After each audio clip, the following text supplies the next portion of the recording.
आप कह रहे हैं कि आजकल भारत और विश्व भर के अनेक युवा तनाव, अवसाद, हिंसा, नशा और कट्टरवाद की ओर बढ़ रहे हैं। महाराज जी, इसमें मानवता को शांति और हाँ, समृद्धि की देखो, दिशा में। मानवता तभी आएगी भाई जब हम धर्म से चलेंगे। जी गुरु जी, धर्म का पालन करना ही सबसे बड़ा धर्म है। अधर्म, ये सब अधर्म के लक्षण हैं, जितने आप कहे ना। और जब तक हम शास्त्र और संत गुरुजनों का संग नहीं करेंगे तब तक धर्म क्या है ये हमें पता नहीं चलेगा। तो आज का हमारा जो युवा पीढ़ी समाज है, ये जो बाहरी कल्चर आ चुका है, girlfriend, boyfriend, live in relation, ये बहुत हानिकारक है। पहले था कि हमारी इज्जत है, जिस पुरुष का वर्ण किया उसी के साथ, अन्यथा वो ब्रह्मचर्य से रहते, वो अपनी इज्जत समझी जाती थी। आज मनोरंजन है, लड़के लड़कियां शराब पीते हैं, मनोरंजन करते हैं। मतलब कैसे बताएं कि कितना हमारा समाज गिरता चला जा रहा है। जो ये तो है महाराज जी, पहले से समाज ज्यादा गिर गया है। बाप से बच्चे सुरक्षित चाहिए, वो बाप से ही बच्चे सुरक्षित नहीं रह पा रहे। तो आज हमारे समाज में जो अध्यात्म की हीनता है, वही गलत रास्तों में चले जा रहे हैं। हम प्रणाम करते हैं कि कलयुग में भी लोग इतना संत के प्रति श्रद्धा रखने लगे हैं, इतने संत की बातें मानने लगे, या हम एहसान मानते हैं।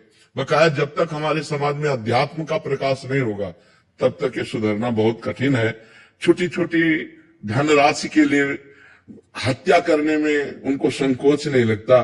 मोटरसाइकिल से जा रहे हैं, बगल से कोई महिला जा रही है, ऐसे खींचा, मुंह भरा गिर गई, घसीटती जा रही, उसको कोई पीड़ा नहीं।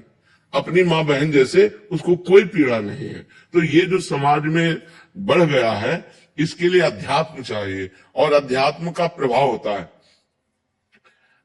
यही आकर के हजारों लोग बोल चुके कि हम आपसे मिलने 2 वर्ष बाद आए हैं, लेकिन हम 2 वर्ष से अपना सुधार कर चुके।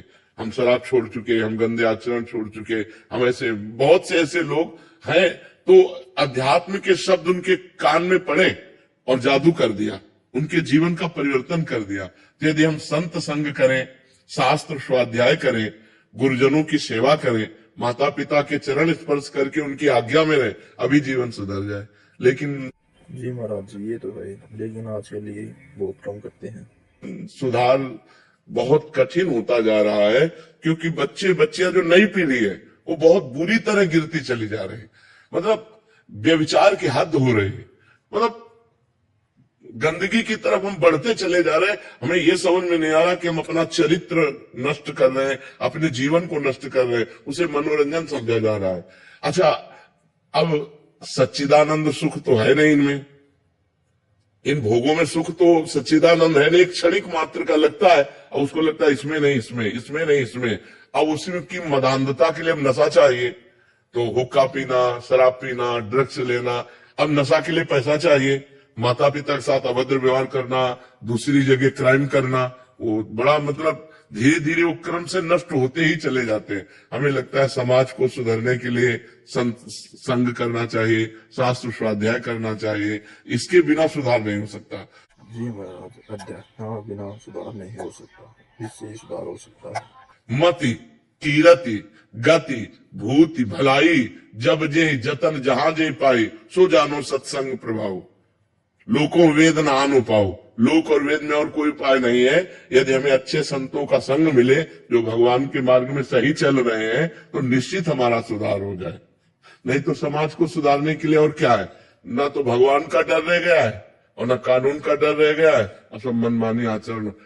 मतलब तो कम से कम बच्चा है, इतनी दया नहीं रह गई कि उसको एक पॉलीथीन में बंद करके आपने डाल दिया। अब क्या समाज हो रहा है हमारा, मतलब कहां स्थिति पहुंच रही है। जहां हम किसी पशु पक्षी को कष्ट में नहीं देख सकते थे, वहां हम बच्चों को ऐसे। मां को गर्भ में पता चला बेटी है, बोले साफ कर दो, हत्या करो। कैसे हृदय हो रहे हैं हमारे माताओं के, कैसे हृदय हो रहे हैं हमारे समाज के। मानवता मतलब तो छू नहीं जा रही, राक्षसी पंच बढ़ता चला जा रहा है। इसलिए आपका प्रश्न बहुत आदरणीय है, और समाज को सुधरने के लिए सत्संग और शास्त्रों का स्वाध्याय करना चाहिए। सत्संग से ज्यादा लाभ मिलता है। शास्त्र में तो जो आप पकड़ पाए सो पकड़ पाए, सत्संग में गुड़ गुड़ बातें संतजन अनुभव करके, और वो आपको देते हैं बिल्कुल छना छनाया, पका पकाया एकदम मिलता है, खा लो तुम्हारा कल्याण हो जाए। जी आजकल समाज में बहुत ज्यादा गंदगी फैल गई महाराज जी।